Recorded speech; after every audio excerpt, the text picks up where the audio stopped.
I'll be worshiping. Beautiful, I should say. A couple of weeks ago, I just started rolling that over in my mind. And 44 just sounded quite unique and beautiful. Maybe I also fell in love with the idea of the double blessing that comes with being 44. So, yeah, I'm feeling quite happy and grateful to God. My favorite color is blue. Maybe it's sky blue, actually. It's nice, yeah. My favorite football club is Football Club Barcelona in Spain. And at the Premier League, it's going to be Manchester City. Well, they have my former coach anyway, so kind of makes a nice mix for me. My favorite food local is pounded yam and efo riro. You know, I'm from Ekiti, so I have to rep that well, okay? And internationally, I like the Chinese rice and with the sweet and sour sauces. Well, the most unusual thing I've ever eaten, I think it's actually good to say that I am a bit adventurous with food, yeah? But the most unusual thing would be the turtle, yeah. And that was in my secondary school, actually. I got to taste the turtle, and it tasted nice, pretty much like meat. It was nice meat, actually, yeah. So the turtle, it will be. Favorite thing to wear, jeans and t-shirts.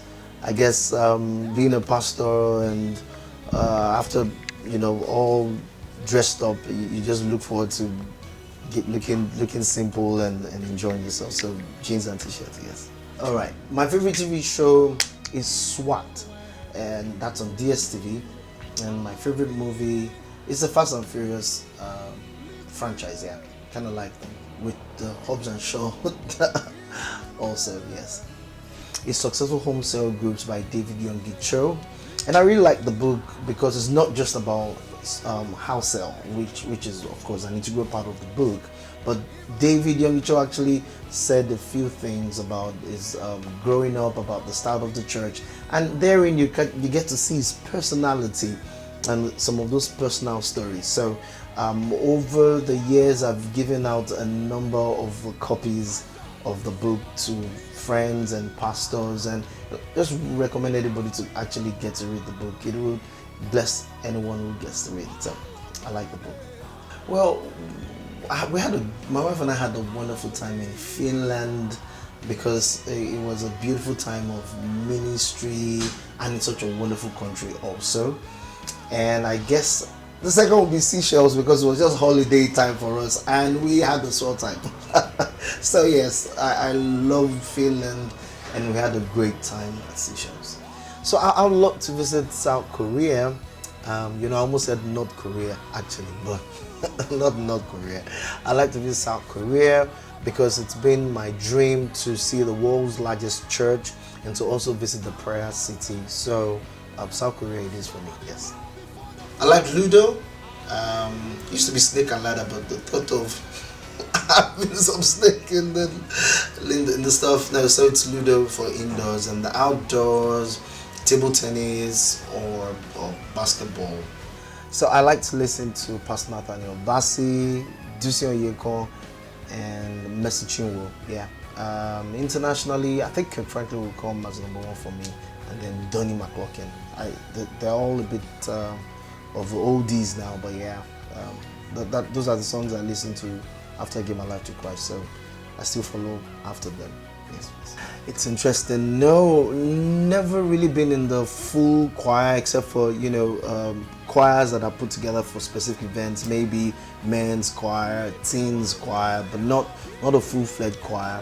I guess I've just been blessed with the voice and with the love for music, and I enjoy doing it, yes. When I was young, I wanted to be a dancer. And then at some point, maybe a singer, but more of a dancer and a lawyer at a point, actually. You know, but it's amazing. I don't even know what I've been like as a dancer right now. That was when I was young. Desire? No.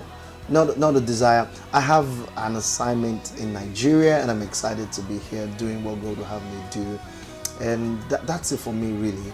And yeah, I think that's what drives what we do. So I'm glad to be here. So I don't really have a desire to relocate. Yes, so I think it would have to be having to repeat an instruction over and over again, teach the same thing to the same person over and over again. I think it's quite tiring and it can be upsetting. Yes, so I think as a leader, that's one of the most frustrating things I've had to deal with. Yes. Okay, I like decent comedy actually. If it comes to, I mean, okay, it makes me laugh. I like decent comedy. I enjoy intelligent comedies, and I'm also ticklish actually. So I guess my wife tickles me sometimes. So yeah, my wife's elder sister and I are friends. I like to brag about that our sister and myself are friends, and we had an all night once in church. So we wanted to drop her off after the prayers in the morning. So I got to their house, and that's how I saw my wife for the first time, dropping off our elder sister, who is my friend, at our house. Yes. Beautiful. It's been beautiful. We've been blessed with wonderful children, and it's been a lovely journey of 16 years, going to 17. So it's been a beautiful journey, and I'm grateful to God for that. Yes. We are still balancing it, actually, because both pull at you from time to time, but I think it starts with the priority. Of course, we've learned to prioritize a family above ministry, because in the real sense of it, my family is my first ministry, and then every other thing that God will have me do. So to consciously make out time for my wife, my kids, and extended family by the same token, and to do the best we can to make sure church does not suffer. So it's a constant. Sometimes there's a tension between the two, but with the wisdom and the grace of God, we're balancing it. And I think it starts with being deliberate about giving attention to both. And it's been a good journey, and I think the tension still continues, but we're still balancing it. Yeah. I guess seeing the boys do something for the first time, I remember my oldest son trying to wear his shorts by himself for the first time. Now that really, got me. I still remember that fondly. My younger son, just to see him try to hold his own, or try to bully his elder brother sometimes. Oh my God! So I guess just looking around. Okay, now this picture just came back to me, because I remember when we had our second son, and my wife got back home from the hospital, and I had all three of them in the same room. So I walked into that room, and I just looked around, looked at my wife, looked at my boys, and my heart just gave thanks to God for the privilege of being able to be there at that moment. So that's quite priceless for me, and I'm grateful to God for that. Yeah. I guess that's a question we should ask them, really. But for the most part, I think a mixture of fun and firm. I say fun and firm. Okay. So I'm the Xbox. We say mom is the lunchbox. Okay. And but I'm also the more strict one between my wife and I. So fun, firm. My wife, my chiquito. I hope she'll say loving. I guess so. And I hope she says loving. I really hope so. What's that? While I was growing up, I fondly remember us visiting the beaches in Lagos at Christmas, sharing precious time together, laughing and singing together as a family. We also, I guess that's even one of the places my music was found, really, because as a family we used to sing, and it was quite fun growing up. My dad, my mom, and my siblings was quite a good one. I was blessed to have such upbringing, and yeah, I remember that fondly. So I remember my childhood with a lot of fondness. Our home was quite a bubbly place. Dad was a bit of a life of the party, and we always look forward to him coming back from work, because he worked with the Nigerian Customs Service, and he traveled quite some. So when he was around, it was fun, and from him we learned the value of being prompt, and caring, sincerely caring for people. All of that came from my dad and from my mom. It was diligence. She made us work, and you had to not just do something, you had to do it well. She was insistent on quality, and there was nothing too little to do, or something beneath you. No, if you had to do, you had to roll up your sleeves and get the job done. So quite grateful to God for their lives. And my dad's gone home to be with the Lord now, but my mom is still strong, and we're grateful to God for her. For my siblings, it was quite a wonderful time also. We enjoyed being with each other. I remember at Christmas, we would typically visit one of the beaches in Lagos and go on horse rides and all of that. Fun memories. Not to mention something about my elder sister. She was the one that used to get into my news the most, but we're cool now. Okay, and so it was beautiful to remember growing up, and grateful to God for a family. My salvation experience, I got born again quite a number of times, and that's because I really didn't understand what it meant to be saved. So I went to church, gave my life to Christ, went to church again, gave my life to Christ. But at age 16, I finally dedicated my life to the Lord, and it's been a beautiful journey since then. I used to say if I wasn't saved, that I thought by now I might have been dead. Okay, my life was on a fast track to destruction, but I'm glad I met Jesus, and I'm glad I'm saved. Grateful.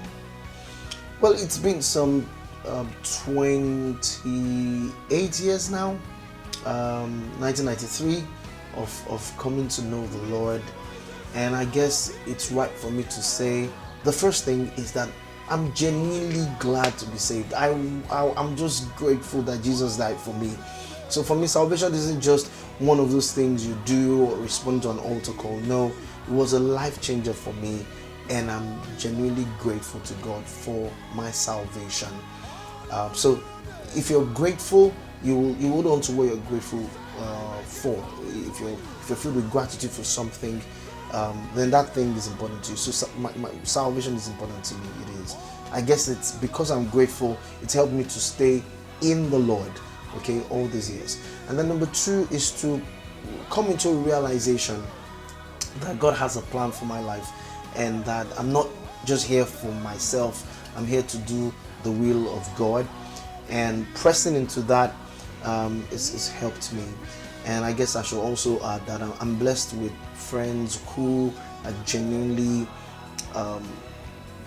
seeking after God's will for their lives. And when you have that right company of people who are loving on the Lord and serving the Lord, then it's easier for you to be encouraged along that journey of salvation. So for me, I'm grateful that I've come to know the Lord. Yes. I think I have to choose Jeremiah 29:11. For I know the thoughts that I think towards you, says God.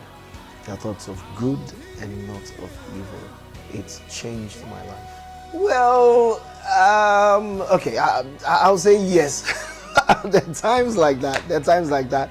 Okay, no, maybe I should say no. I don't. I believe I should have left when I did leave. Okay, it was time for me to go. I believe God would have me move into the work, because it was getting difficult to cope with both ministry and banking, and I knew one had to give way. Since God had spoken to my heart about ministry, I knew it was the right way to go, and I'm glad I made the choice. Well, occasionally when there's cash squeeze, you see, I just feel like, man, if I was still in the bank, maybe I would have been here or there. You know how it is that the devil wants to play a little trick on you, but nothing serious. I'm glad I'm here. I'm glad that I said yes to the Lord, and I'm glad that I'm a full-time pastor. Well, if I was not in ministry, I would have still stayed in banking, and then also become a motivational speaker. I had it in me to just empower people as much as I can. So I guess that might have been my route if I didn't go into politics. Knowing what God wants me to do with my life is a big motivation for me. I know He wants me to preach the gospel, and fulfilling that purpose is life changing. And also the joy of watching people's life transform. It's beautiful to see someone who was lost in sin now saved, or to be a part of family stories, watching young people get married, having their babies, dedicating the babies, or seeing someone start a business and watch the business grow, or someone come into full-time ministry, also seeing people fulfill God's plan for their lives. All of that, it's just priceless to see people's life transform. So yeah, that keeps me going, that wakes me up and keeps me praying, keeps me doing what God wants me to do. It's the joy of seeing people's life transformed and knowing this is what I was born to do. Yes. So I came to Ibadan in 2001 after being posted by my bank employers at the time. So it was March 2001 that I came to Ibadan, and by default I ran to Global Harvest Church because I had the privilege of meeting our senior pastor, Pastor Victor Adeyemi, I think a couple of years before then, and just fell in love with him and his family and the Global Harvest ministry. So I longed for a reunion in that sense, because I'd been a part of the church service once prior to the time, and that was 2 years before I was posted to the city. So in fact, I guess Global Harvest is one of the reasons I look forward to Ibadan altogether. And I came into the church and just been a blessing ever since I came, and I'm grateful to God for my parents in the gospel, Pastors Victor and Jumoke Adeyemi, who just love me, love my family, and they've trained us, tutored us, and helped us to grow in our knowledge of God, and to also help us find purpose. So that's where the journey started in Global Harvest. Wow, that's an interesting one. I try to, and I guess it starts with when people introduce themselves to me, or I get introduced to people, to take the time to listen to the name and perhaps try to find out the meaning of the names, because that helps with comprehension and also the retention of the names. But the truth is, I don't remember everybody's name. It's such a huge task and a large church right now. So I do the best I can, but it's impossible to remember everybody's name. I just try, and so yeah.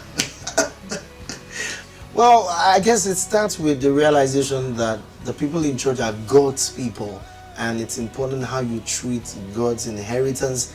It's important how you treat God's people. So keeping that at the back of my mind helps me to relate with the people well, and to care and nurse the flock that God has given to me. But I guess it's also important to know that you should be patient with people. I try to remember that sometimes just jumping at things or giving up on people is not the way to go. It's important to be patient. If we're patient, then things that were otherwise unclear will become clear. And sometimes even when people are wrong, they end up coming around just because we're patient. So it's a lot of patience, and then to remember they are God's people. That is so important. It matters how we treat God's people. Yeah. Best moment as a pastor is when we are sharing testimonies. It's the testimonies of changed lives. I guess that's priceless. I mean, just the other day in church, someone was sharing about coming into a service and nobody, just during the worship, she was healed. Now that, for me as a pastor, that's the kind of thing you've always prayed about and look forward to. Or somebody sharing testimony of deliverance, or like I said, somebody giving his life to Christ. It is priceless. So those things are important to me and exciting for me as a pastor. Yes. I guess it's the privilege of being God's mouthpiece. Representing God is such a big task, and I'm privileged to be called a servant of God. That for me is big deal. Yes. Oh, all right. Oh my God. How do I stay humble? Well, I guess you just remember that there's nothing happening in my life that it's not God. It's God that makes things happen for us. So you cannot take the glory for what God is doing. And if you know it's God doing it, then you better stay humble. Yeah. So yes, I remember that we're just vessels in God's hands. It's God doing His work through us. And then I guess again, our parents in the gospel are just fantastic examples. Pastors Victor and Jubaki Adeyemi are humble people. They've taught us that you can be powerful, you can be anointed without being arrogant. You don't have to be. You can be such a strong person and yet be approachable. It's just fantastic to know that you don't have to put on the cloak of iron, or you don't have to rule the people. In fact, Jesus showed us the model of servant leadership, and we have those kind of examples in the house. So if you're arrogant, I don't even know where you say you got your own genes from, if you allow me to put it that way.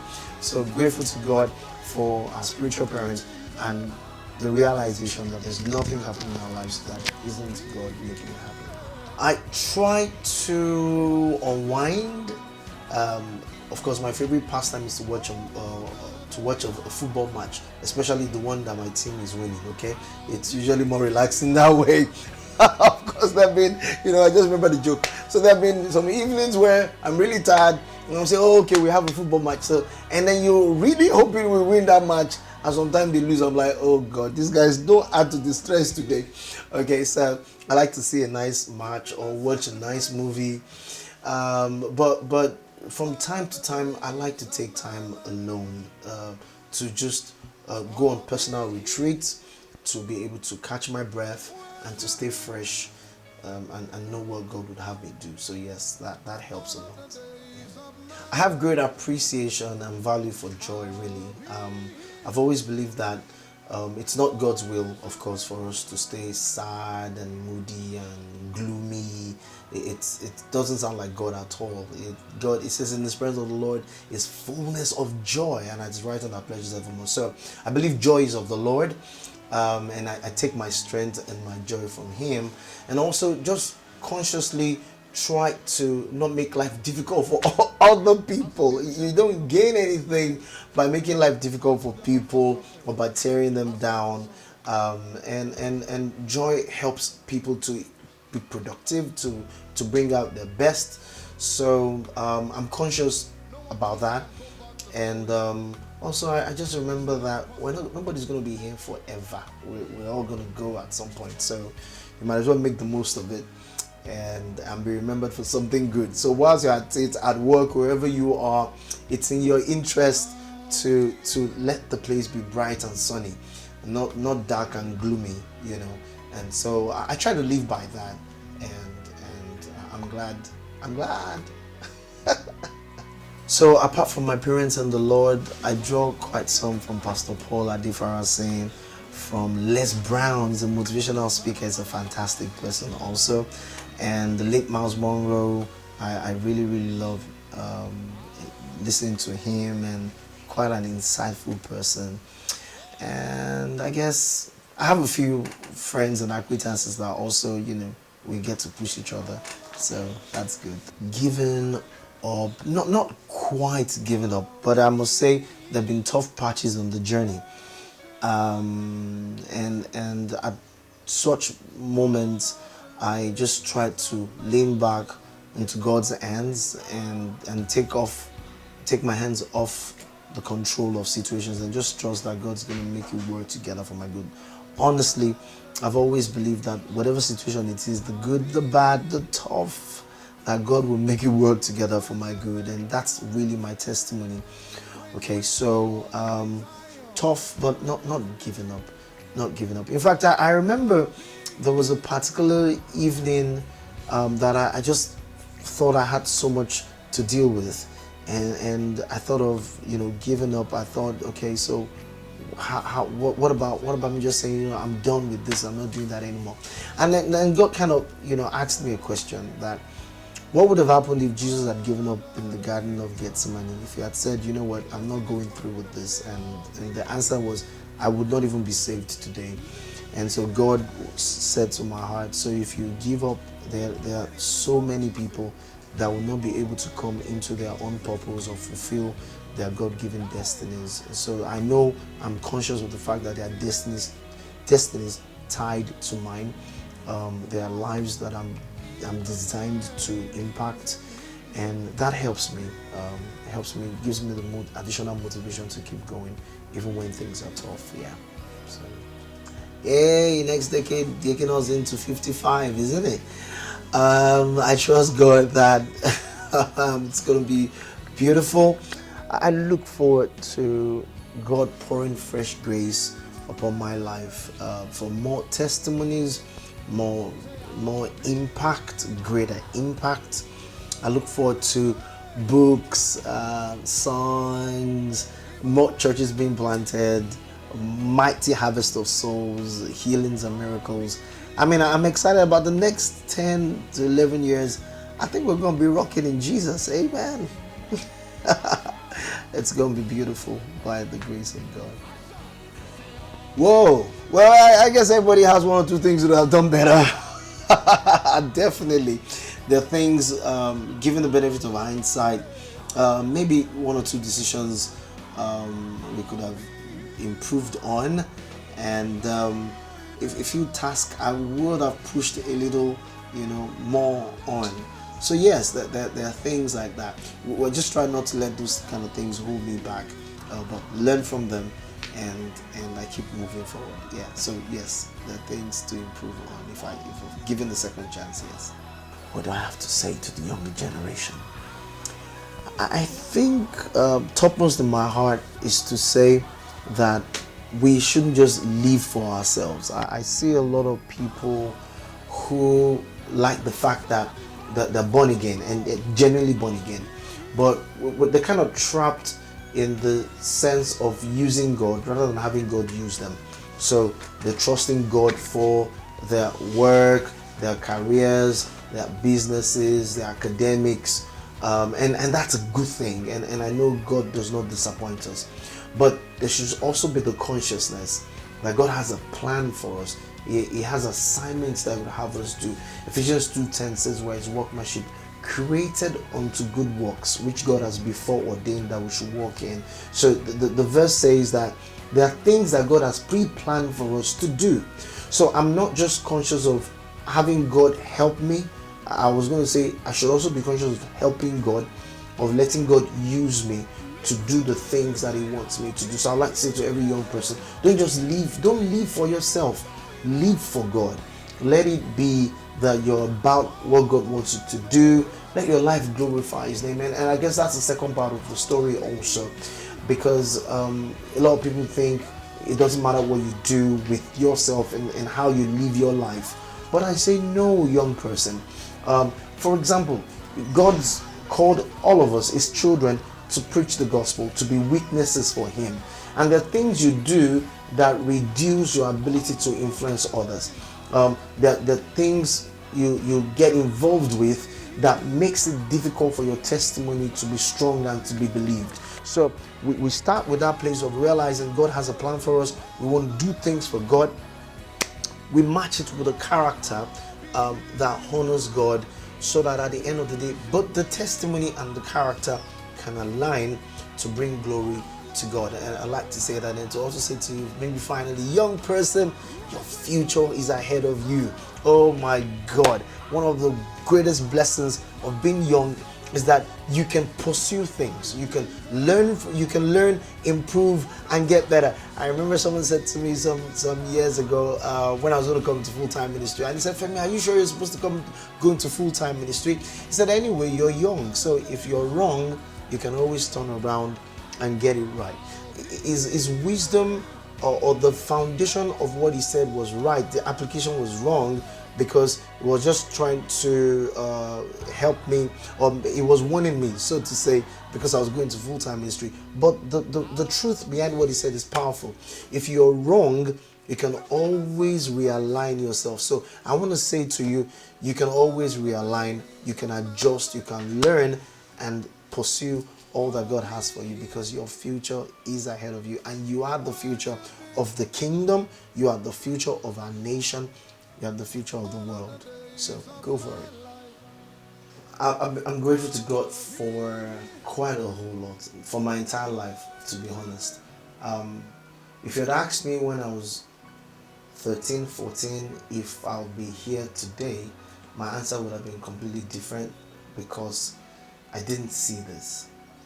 Jesus made the difference in my life, and today I'm grateful. I'm grateful for the gift of salvation. I'm grateful for my family. I've been blessed with a wonderful wife, wonderful kids, blessed with a wonderful church family with our parents in the Lord and the entire Global Harvest Church family. Blessed with people that genuinely care about me and look out for my well-being, and that's priceless. I'm thankful to God for that, and for all that God's chosen to do in me and through me. Um, you can't put money on that, and I'm glad that I'm alive to contribute, to be a blessing, and I'm grateful to God for my life.